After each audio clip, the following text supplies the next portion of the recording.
Hello, and welcome to creating a pizza ordering conversational agent with Dialogflow. In this lab, you'll learn how to use Dialogflow to create a conversational interface for a pizza ordering use case.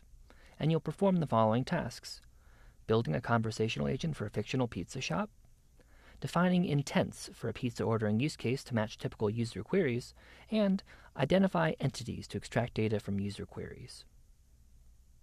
The first task is to enable the Dataflow API. For security purposes, many Google Cloud services are disabled by default, and this is referred to as the principle of least privilege. So, you must enable the specific APIs needed by this lab before beginning it. In the GCP console on the navigation menu, click APIs and Services.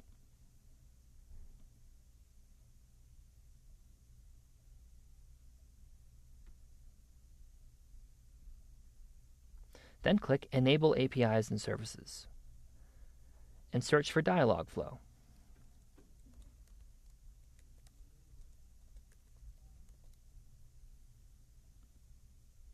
Then select Dialogflow API, and click Enable if it's not already enabled. Now you're ready to actually start using Dialogflow. Dialogflow requires a Google account to sign in, and you'll use the QuickLabs account to sign in to complete this lab. Start with the Dialogflow console at the website https://console.dialogflow.com. Click on Google to sign in.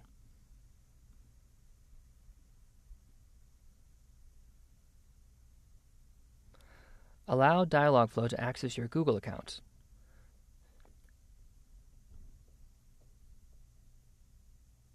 Lastly, you'll be taken to Dialogflow's terms of service, which you'll need to accept in order to use Dialogflow.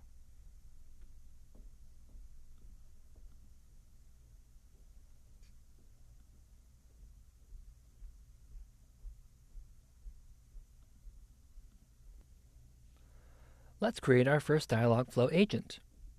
To create a Dialogflow agent, click Create Agent in either the left menu or the Create Agent button on the right of the screen. Enter PizzaBot for your agent's name, English as the default language, and set the default time zone to your time zone. Ensure you're using the same project that you see in your GCP console.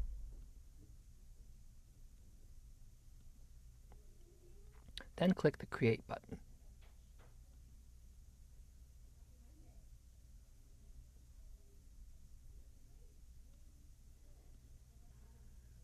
You should now see the Dialogflow console. On the left is the menu panel. If you're working on a smaller screen and the menu is hidden, click on the menu button in the upper left corner.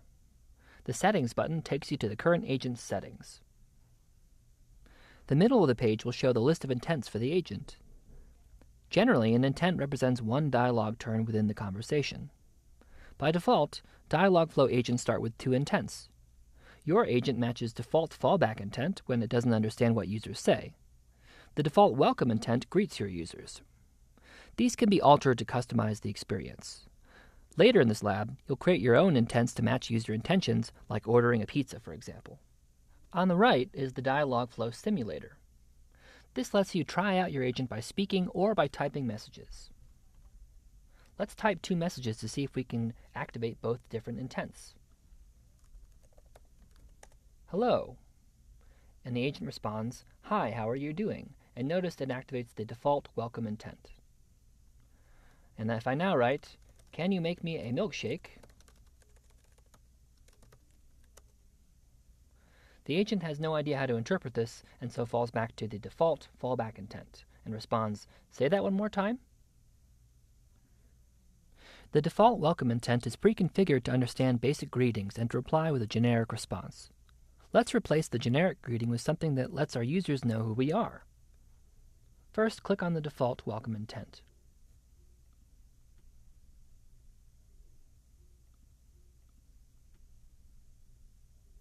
In the Responses section of the default welcome intent, remove all of the predefined responses like good day, greetings, and others.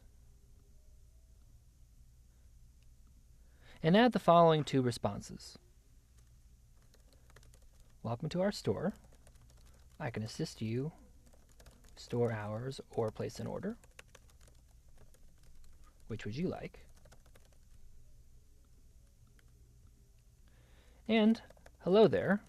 I can assist you store hours or place an order. How may I help you?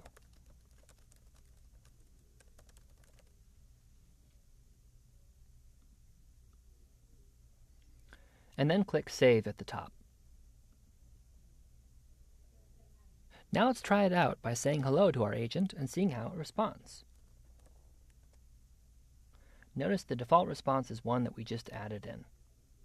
In the same way we just did for the default welcome intent, you may customize the responses for the default fallback intent. Additionally, besides the ones provided by default, we'll need to create custom intents that will answer specific queries for our pizza use case. So let's create our own intent. Dialogflow uses intents to categorize a user's intentions. Intents have training phases, which are examples of what a user might say to your agent. For example, someone wanting to know what hours the pizza shop is open might ask, "When do you open? What are your hours?" or "How late can I come in?" All these queries are unique but have the same intention, to get information on when the pizza shop is open. To cover this query, create an opening hours intent.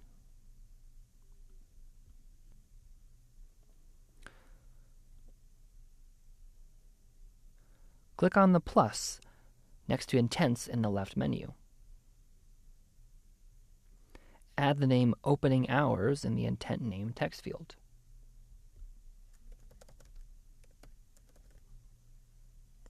In the training phrases section, click on Add Training Phrases and enter the following, pressing Enter after each entry. What time do you open? Are you open right now? Are you open today?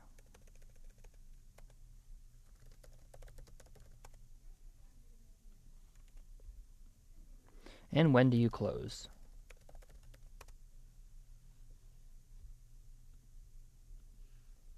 In the Responses section, under Text Responses, enter the following response in the text field. We are open from 10 a.m. to 9 p.m. every day.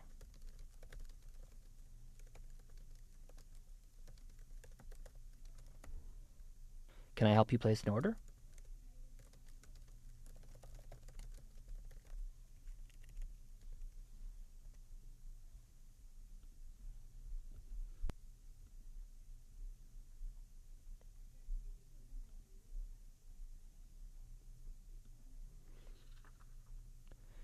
You may also notice the message Agent Training Started or Agent Training Completed on the bottom right of the screen.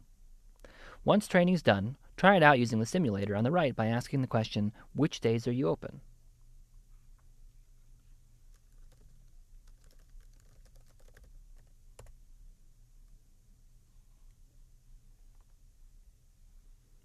And the response is, we are open from 10 a.m. to 9 p.m. every day. Can I help you place an order? Let's start extracting data with entities. In this section, we'll go over how to extract data from a user's query to let them place their pizza orders. For example, the agent will not only need to know that a user wants to place an order for a pizza, but it is also important to know the details or parameters like size, toppings, and the day and time the user wants to place the order for. For this purpose, you'll create another intent called Order Pizza, and in the training phrases you provide, identify these important parameters. Parameters are important and relevant words or phrases in a user's query that are extracted, so your agent can provide a proper response. Create a new intent by clicking on the plus add next to intents in the left menu.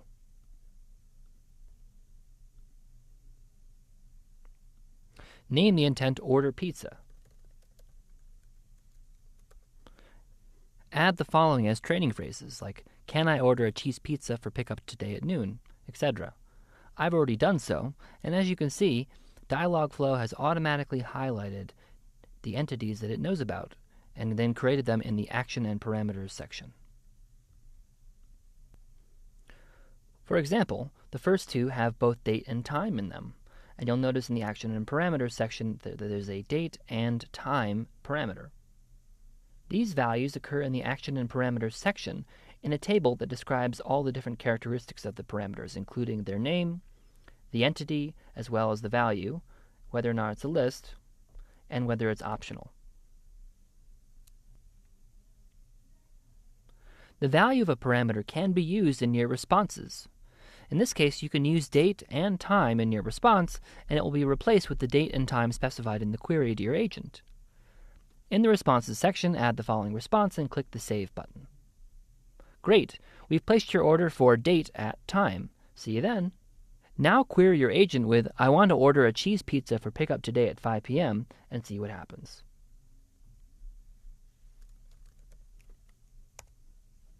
And there you have it. It used the order and pizza intent, and it recognized both the date and the time, and included it in the response. What we've done so far is great, but let's not forget that we still need to extract other parameter values like pizza toppings and size, for which the entities don't exist yet. In this next section, we'll create them. Click on the plus next to Entities in the left menu. Add the name size into the entity name text field. And make sure that Define Synonyms checkbox is checked. Next, add the 3 reference values and 1 synonym for each. So we're going to add small as a reference value with the synonym small, medium with the synonym medium, and then large with the synonym large. And then click Save when you're done.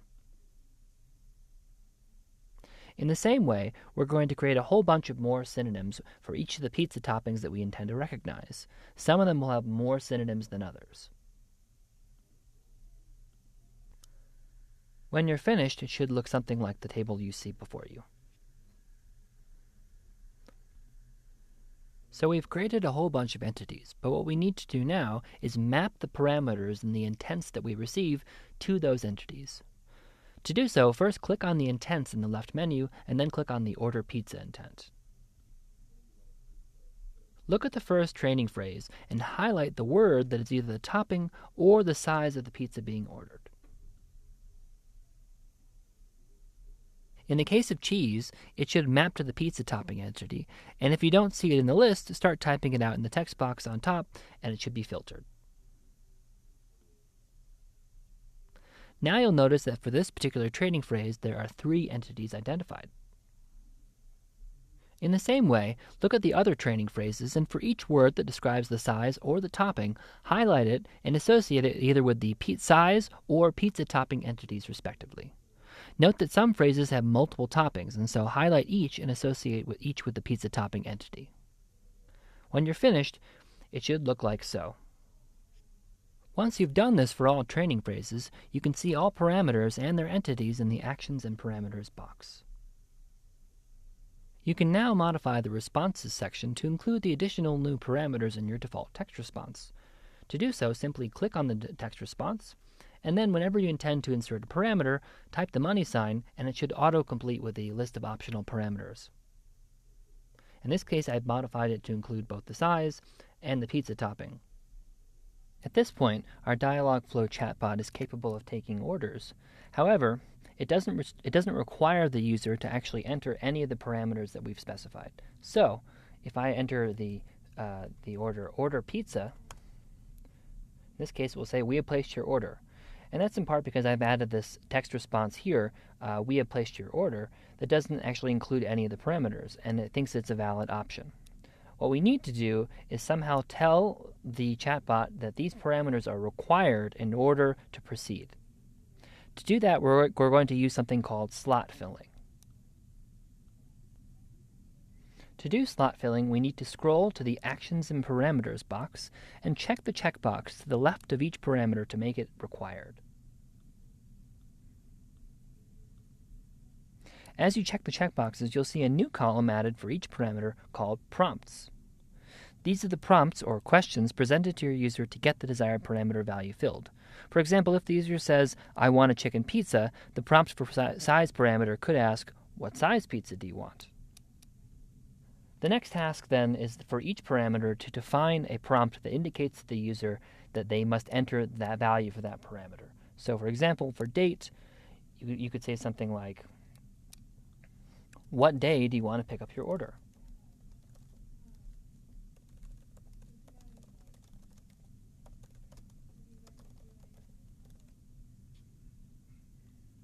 and so forth. I've now entered prompts for every single one of our parameters and saved the intent, which triggered the agent to retrain. If our efforts were successful, if we try and order a pizza and the agent has not received values for all of our required parameters, it should prompt us with one of the prompts that I specified. So when I type ordered pizza, as I have done, it prompts us with a prompt for the day. So I can give it a day. Let's see what happens. So now that it has a day, it's asking us about the time. And now that it has the time, it wants to know the size. And finally, it wants to know the toppings. And once it has all the required parameters, it does indeed give us the default response with the parameters embedded in it. Note as well that the action section of this dialog window contains the values of these parameters. And that's it for this lab, but you've now created an agent that will be able to answer user queries around placing an order for pizza. The next step, which isn't covered in this lab, would be to build functionality to actually be able to place the pizza order into a database and connect it to other downstream systems. And you can do this with fulfillment.